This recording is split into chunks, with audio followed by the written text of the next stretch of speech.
కూడా ఒక ఉదాహరణ మనం చెప్పుకోవచ్చు అధ్యక్ష. అదేవిధంగా ఇంకొక సందర్భం కూడా ఉంది అధ్యక్ష. అప్పుడు లాలూ ప్రసాద్ యాదవ్ గారు యూపీఏ భాగస్వామిగా ఉండే వారికి 2 ఏళ్ల జైలు శిక్ష పడ్డది. సరే, యూపీఏ ప్రభుత్వం అప్పుడు వారికి మరి ఏం నిర్ణయం తీసుకొని ఒక చట్టాన్ని తెచ్చారు, ఒక బిల్లు ఆర్డినెన్స్ తీసుకురావడం జరిగింది లాలూ ప్రసాద్ యాదవ్ గారిని సేవ్ చేయడం కోసం. అప్పుడు మన్మోహన్ సింగ్ గారి ప్రధానమంత్రి అధ్యక్షతన అప్పుడు ఉండేటువంటి క్యాబినెట్ మరి ఒక ఆర్డినెన్స్ తీసుకొచ్చింది అధ్యక్ష. ఆ ఆర్డినెన్స్ మీద సరే దేశవ్యాప్తంగా అట్లా చేస్తారు అని చెప్పి సరే విపక్షాలు ప్రతిపక్షాలు పెద్ద ఎత్తున అల్లర్లు చేసినాయి, దాన్ని అపోజ్ చేసినాయి.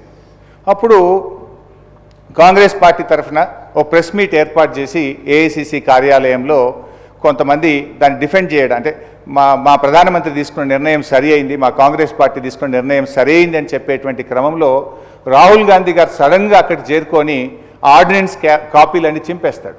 అంటే ఒక ప్రధానమంత్రిగా మన్మోహన్ సింగ్ గారు ఆయన క్యాబినెట్ నిర్ణయం తీసుకుంటే రాహుల్ గాంధీ గారు ఆర్డినెన్స్ కాపీలు చింపేస్తారు. కానీ అలాంటి సందర్భంలో కూడా ఆయన ఎంత లాయలిస్టు అని నేను చెప్పడానికి ప్రయత్నం చేస్తున్నా అంటే, కేంద్ర మంత్రి మండలి తీసుకున్న నిర్ణయాన్ని రాహుల్ గాంధీ గారు బహిరంగంగా తప్పుపట్టిన మన్మోహన్ సింగ్ గారు మౌన మునిగానే ఉన్నారు తప్ప నోరు తెరవలేదు.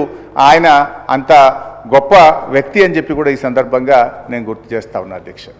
ఇకపోతే అధ్యక్ష, గౌరవనీయులు అంటే ఆయన లాయల్టీ, కాంగ్రెస్ పార్టీ పట్ల ఆయన లాయల్టీ, ఆయన చిత్తశుద్ధిని నేను చెప్పే ప్రయత్నం చేస్తున్నా.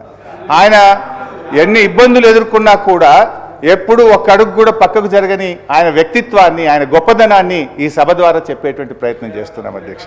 అంటే మన్మోహన్ సింగ్ని పొడవడం మీకు ఇష్టం లేదా? ఆయన పొగుడుతున్నా మన్మోహన్ సింగ్ యొక్క గొప్పతనాన్ని, వ్యక్తిత్వాన్ని చెప్పే ప్రయత్నం చేస్తున్నాం అధ్యక్ష.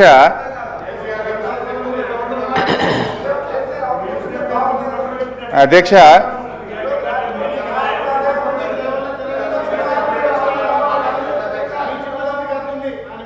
సభను కొంచెం ఆర్డర్లు పెట్టండి అధ్యక్ష.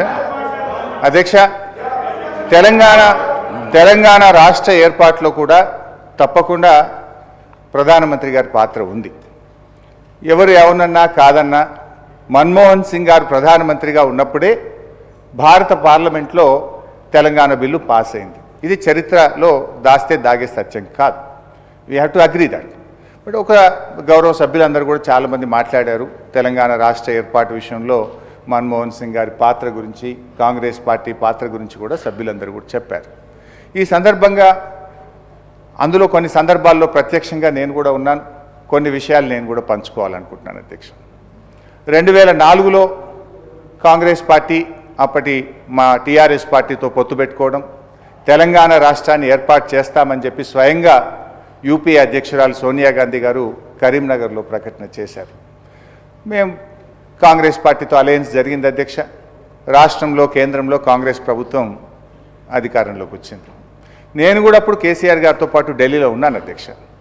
అప్పుడు మన్మోహన్ సింగ్ గారు పిలిచి కేసీఆర్ గారిని మీరు కేంద్ర క్యాబినెట్లో చేరండి అని చెప్పి వారు మన్మోహన్ సింగ్ గారు ఆహ్వానించారు అధ్యక్ష. అప్పుడు కేసీఆర్ గారు ఒక మాట అన్నారు, నేను మంత్రి పదవుల కోసం ఢిల్లీకి రాలేదు, తెలంగాణ రాష్ట్ర ఏర్పాటు కోసం మాత్రమే ఢిల్లీకి వచ్చాము అని చెప్పినప్పుడు ఆ యూపీఏ మీటింగ్లో సోనియా గాంధీ గారు, మన్మోహన్ సింగ్ గారు మేము తెలంగాణ తప్పకుండా ఏర్పాటు చేస్తాము, మీరు చేరండి, రాష్ట్రంలో చేరండి, కేంద్రంలో చేరండి అని చెప్పి వారు ఆ రోజు ఆహ్వానించడం జరిగింది.